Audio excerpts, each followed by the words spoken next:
Xitoyning yig'ilish lagerlarida zulm va qiyin qistoqqa uchrayotganligi haqida guvohlik bergan Uyg'ur ayolning hayoti tasvirlangan bir karton rasm internet dunyosida g'ulg'ula qo'zg'adi. Yaponiyalik ayol Tomomi Shimizu tarafidan sizilgan va nurg'un tillarga tarjima qilingan Beshimga kelganlar nomli karton rasm to'rda 2 kunda 2,5 million kishi tarafidan ko'rildi. Rasmda Sharqi Turkistondagi atalmish kasbiy tarbiyalash markazlari nomidagi yig'ilish lagerlaridagi reallik aks ettirilgan. Xalqaro tadqiqotchi muxbirlar birlashmasi tarafidan oshkorlangan maxfiy hujjatlar Xitoyning millionlagan musulmonlarni yig'ilish lagerlariga qamab, qattiq nazorat ostida turayotganligi va ming yush elib berayotganligiga ishorat qilmoqda.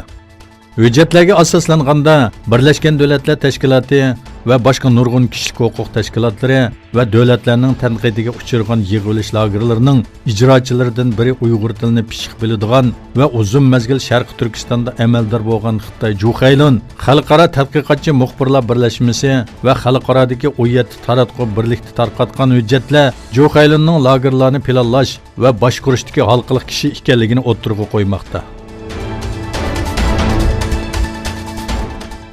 Sharq Turkistonda yig'ilish lagerlari qurib, millionlagan Uyg'ur va boshqa musulmonlarga zulm qilinayotgan Xitoyga Amerika, Angliya va Germaniyadan chaqiriq keldi. Germaniya tashqi ishlar ministri Heiko Maas Xitoy kishilik huquq masalasida xalqaro majburiyatlarni ado qilish kerak dedi. Yana bir tarafdan Amerika tashqi ishlar ministri Mike Pompeo Sharq Turkistondagi yig'ilish lagerlariga aloqador oshkorlangan hujjatlarning Xitoyning kishilik huquq tajovuzchiliklarini isbotlaganligini aytdi.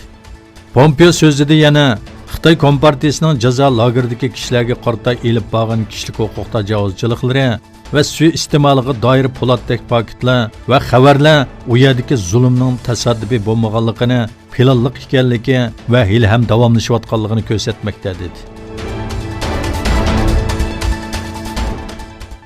Xitoy Savdo ministrligi e'lon qilgan bayonotga asoslanganda, Beijing vaqti seshanba kuni saharda Xitoy muavin bosh ministri Liu He, Amerika savdo vakili Robert Lighthizer va Amerika moliya ministri Steven Mnuchin bilan telefonda ko'rishgan.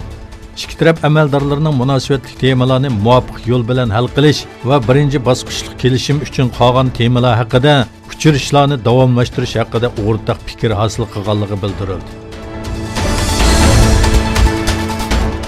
Xitoy taratqullari bas-basda Hong Kong yerlik saylamiga hujum qildi. Xitoy gazetining inglizcha sonida o'qituvchi nomzodlarning saylanishining Hong Kongning tinchlikka erishilmaydiganligi, xalqaro bir pul muomala va obort markazi bo'lish o'rnidan ayrilib qolganligining beshorati ekanligini aytdi.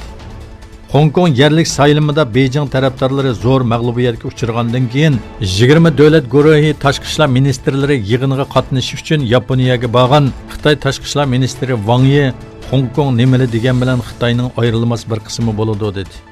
Hong Kong saylam ishxonasining bildirishicha, butun biletlar sanalib bo'lgandan keyin demokratiya tarafdorlari 18 saylam rayonining 17sida g'alaba qilgan.